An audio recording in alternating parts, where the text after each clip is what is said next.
C'est tellement spécial de voir les gens, surtout à ce temps-ci de l'année, devenir aussi fébriles, même excités à quelques semaines du moment si magique de l'année. Vous savez, celui où on va commencer à sortir la boîte à semis, préparer sa petite liste de légumes qu'on aimerait cultiver cette année.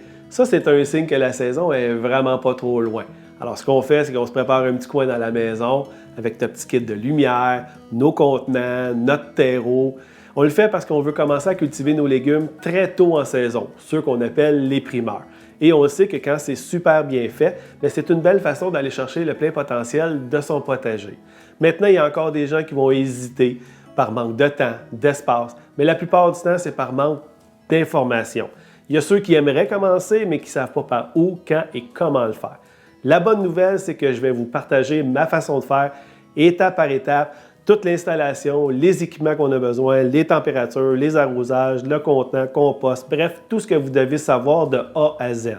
Malheureusement, ça serait difficile pour moi de parler de tout aujourd'hui. Alors aujourd'hui, on va se concentrer seulement sur la première étape qui sont les installations et les équipements. Alors c'est parti pour la vidéo!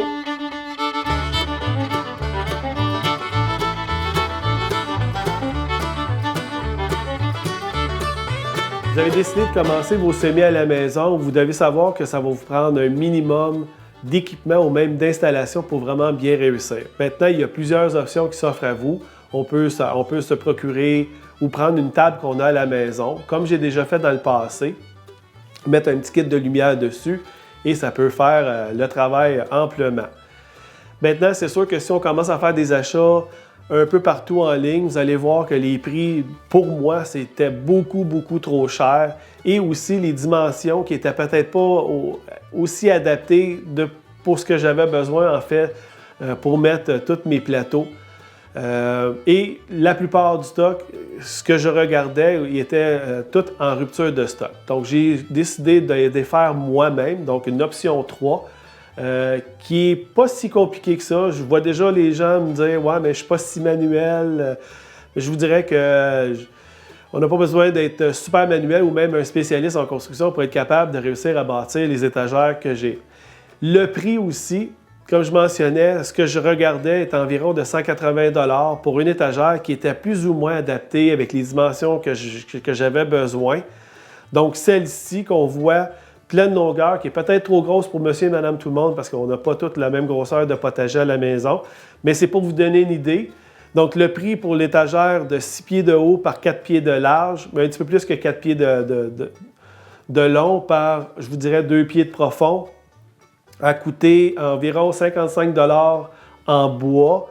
Si j'inclus toute la grosse boîte de vis que j'ai utilisée, ça ne comprend pas les matériaux pour les tablettes, parce que j'avais beaucoup de bois ici que j'ai réutilisé, mais si vous décidez de le faire, je vous dirais que ça vous coûterait environ, pour une étagère comme ça, environ 70 $, qui est vraiment pas trop cher, étant donné l'espace qu'on a dessus. Il y a 5 tablettes, donc on peut mettre facilement 20 plateaux. C'est pas tout le monde qui va partir 20 plateaux à la maison, donc comme je vous disais, ça vous donne une idée. Mais on pourrait la couper de moitié, puis ça ferait quand même 10 plateaux. Encore là, si c'est trop, ça dépend aussi. Vous pouvez faire 2 ou 3 tablettes et non pas 5 tablettes. Vous n'êtes pas obligé de le faire à 6 pieds de long. Les matériaux que j'ai dit, de toute façon, tout ce que je vais mentionner, que vous allez voir dans la vidéo aujourd'hui, que ce soit les lumières, tous les matériaux que j'ai utilisés, pour les attaches, les lumières, tout, ça va tout être dans la description, juste en cas que j'oublie de mentionner des affaires. Mais il ne faut pas se gêner, n'hésitez pas, si vous avez des questions, on me les pose, ça va me faire un plaisir de vous répondre. Maintenant, comme je disais, on n'a pas besoin d'être un spécialiste en construction ou être très manuel. La façon que l'étagère a été faite, c'est vraiment pour que monsieur et madame, tout le monde soit capable de le faire. C'est 2-3 morceaux de bois qu'on visse ensemble. On les met à une certaine hauteur pour faire nos tablettes et le tour est joué.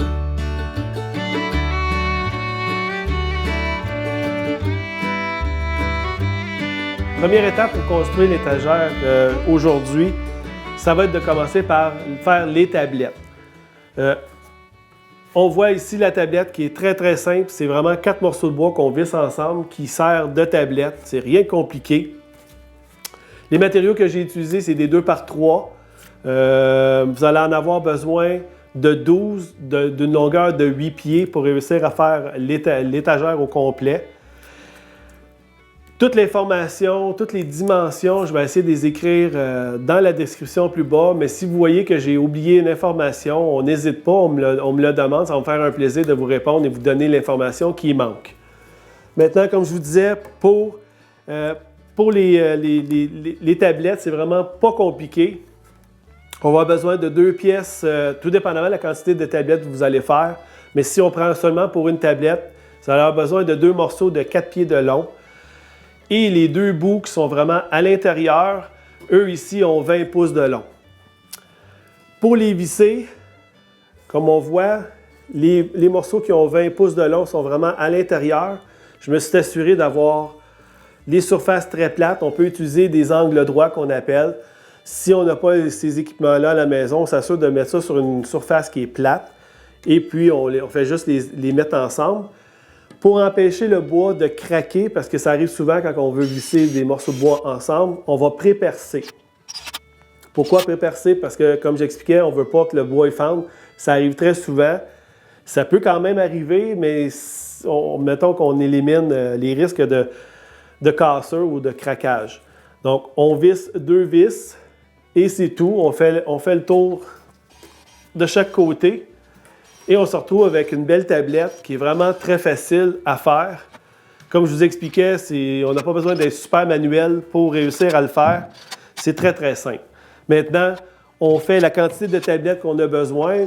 Pour l'étagère que je vous présente aujourd'hui, on en a besoin de 5.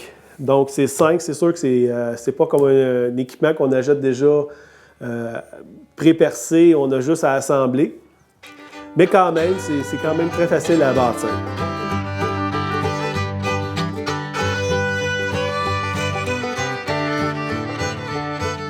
Donc, pour les pattes, ce que j'ai utilisé, c'est des 2 par 3, 6 pieds de long. Vous allez en avoir besoin de 4. Pour l'installation des tablettes, la première qui est complètement en haut, elle est vraiment flush avec le dessus.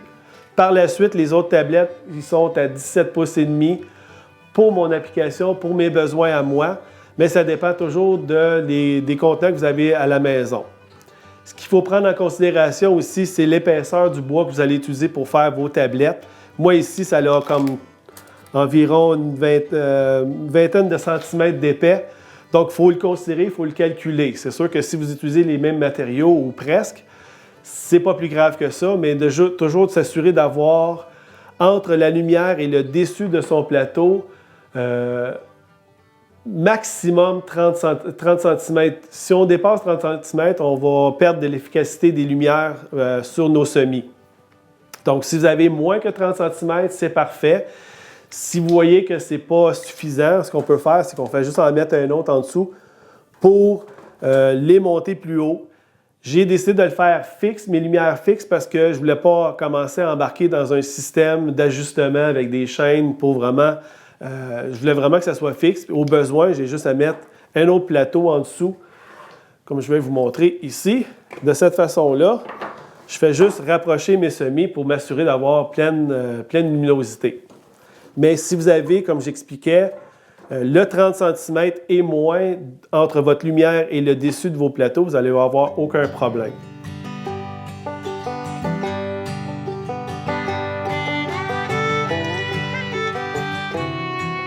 Donc, je vais vous donner un autre exemple de ce qu'on peut faire aussi. Tout dépendamment, on peut utiliser 3 planches, une à côté comme ça, pour vraiment bien asseoir nos plateaux. C'est pas tout le monde qui va utiliser des multicellules comme ça. On va plutôt utiliser des contenants, comme j'avais déjà expliqué, soit de champignons qu'on peut utiliser, on met de la terre dedans, on met nos semis à l'intérieur. Mais ça vous donne quand même une idée.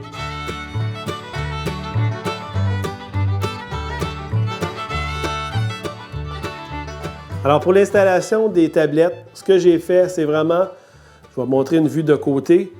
Donc on a vraiment la tablette qui est vraiment, comme je vous ai montré tantôt.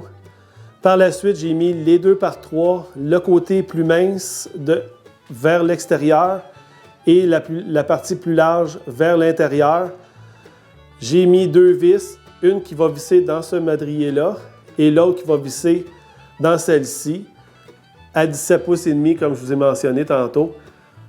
Par la suite, on a des belles tablettes, on a une belle étagère prête à recevoir nos semis.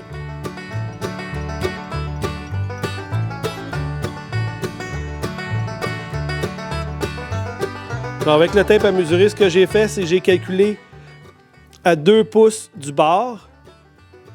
Et par la suite, j'ai calculé 10 pouces qui me donne un total de 12 pouces ou un pied. Par la suite, j'ai laissé 1,5 pouce de distance entre les deux planches, donc ça fait 13,5. Si on rajoute 10 pouces, ça donne 23,5 ici. Par la suite, à 25, parce qu'on rajoute un autre pouce et demi. Un autre 10 pouces qui donne 35 ici. Par la suite, un autre pouce et demi qui va donner 36,5. Et par la suite, on finit à 46. Ici, 46. Et voilà.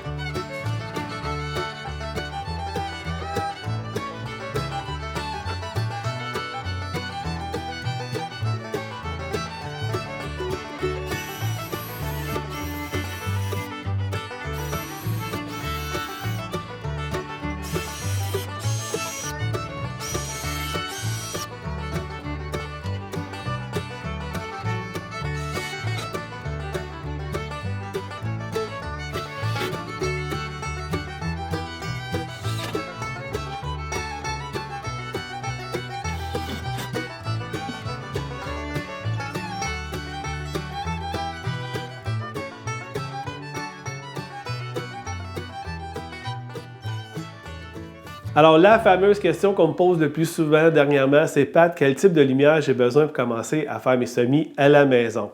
C'est une très bonne question parce qu'il y a tellement de modèles. Il y a des LED, il y a des néons, il y en a avec des réflecteurs, il y a des couleurs différentes.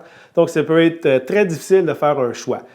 De ce qu'on m'a dit, ce qu'on m'a répété et même confirmé, c'est que pour monsieur et madame tout le monde qui commence à faire des semis à la maison, ça ne vaut pas la peine d'investir dans de la grosse équipement professionnel. Il y a des kits qui se vendent un peu partout, qui sont très abordables, qui font amplement le travail. On a les modèles T5 les plus connus. Il y a aussi les 6400K. C'est deux modèles qui sont très abordables, qu'on peut trouver quand même facilement. Puis pour commencer, ça serait deux modèles que je vous suggérerais. Maintenant, je suis comme tout le monde. Moi aussi, j'ai des questions. Puis pour répondre à ces questions-là et mieux vous répondre, j'ai décidé de faire moi-même des tests. Donc ici, j'ai des T8. C'est tout le même modèle. Par contre, celui-ci, j'ai laissé les réflecteurs. Eux, je les ai enlevés pour vraiment voir s'il y avait une grosse différence avec ou sans.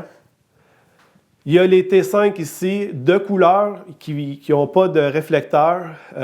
J'ai vraiment voulu les mettre un à côté de l'autre pour vous montrer les différentes couleurs. T5 couleurs.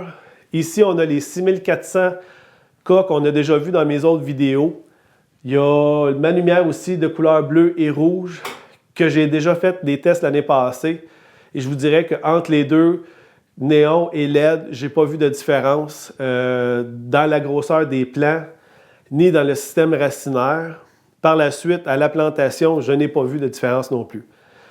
Donc, pour le moment, pour ces deux modèles-là, je n'ai pas vu de différence. Mais maintenant, pour les quatre, je veux vraiment tester, savoir quel est le meilleur néon qu'on peut... pas le meilleur néon, mais la meilleure kit de lumière qu'on pourrait acheter côté prix pour être capable de mieux vous informer.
Alors, je vous présente mon étagère à tapis chauffant. J'avais vraiment hâte de vous le présenter parce que c'est vraiment la version mini de l'étagère à semis que je vous ai présenté tantôt. On voit vraiment la différence en fait de largeur, mais qui est capable d'avoir 2 plateaux quand même. C'est sûr que la différence entre les tablettes est complètement différente parce qu'on n'a pas de système de lumière en dessous. Donc, la distance entre les tablettes est de 14,5 pour vraiment être capable d'empiler plusieurs plateaux comme on voit ici ou utiliser le dôme de pleine grandeur que j'ai moi ici à la maison. Il y a des versions qui sont beaucoup plus petites, mais c'est ce que j'ai. C'est le modèle le plus gros que j'ai. Donc, je voulais vraiment m'assurer que mes plateaux puissent aller en dessous des tablettes. Maintenant, la largeur, la profondeur, c'est la même qu'on a vu tantôt. Par contre, le bois de la tablette ici, en devanture, est différent. Celle-là, elle a 23 pouces au lieu de 4 pieds comme tantôt. Mais par contre, celle à l'intérieur, elle a quand même 20 pouces. Les pattes ont 75 pouces et demi. Donc, ça prend 4. 4 pattes, c'est la même chose. Par contre, ce que j'ai fait, c'est que j'ai fait le système avec 4 planches. C'est des 1 par 3 coupées à 23 pouces de long.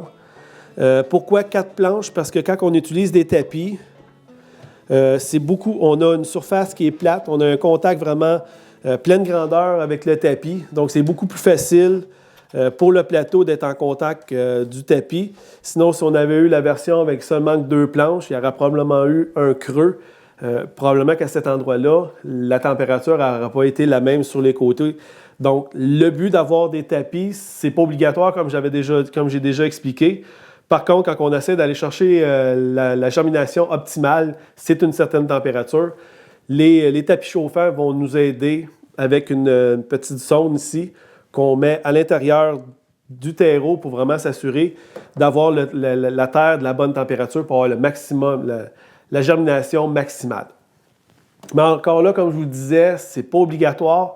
Par contre, si vous faites quand même un peu de semis, c'est sûr que vous n'allez pas tenir la pièce, l'endroit où vous allez faire vos semis à 28 degrés. Ça va vous coûter beaucoup trop cher d'électricité.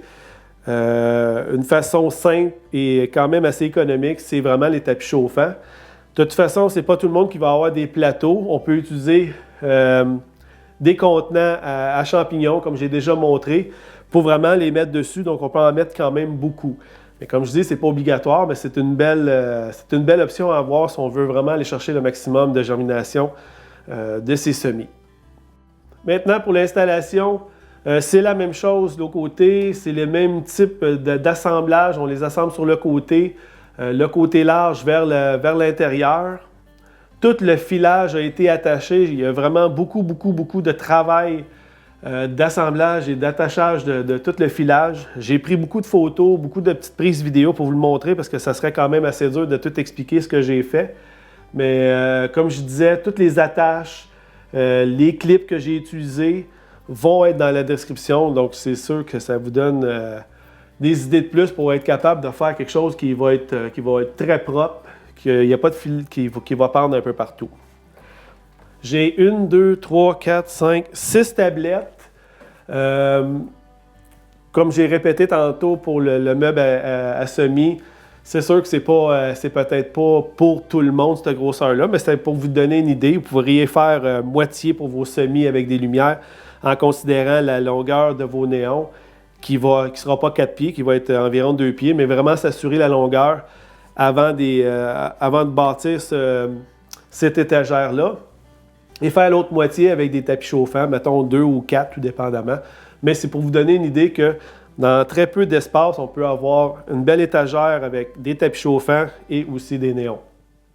Alors j'espère de vous avoir donné au moins un petit peu le goût de commencer vos propres semis à la maison ou du moins de vous donner le maximum d'informations, soit pour vous faire une petite étagère à la maison ou même répondre à certaines questions que vous aviez par rapport au choix de lumière.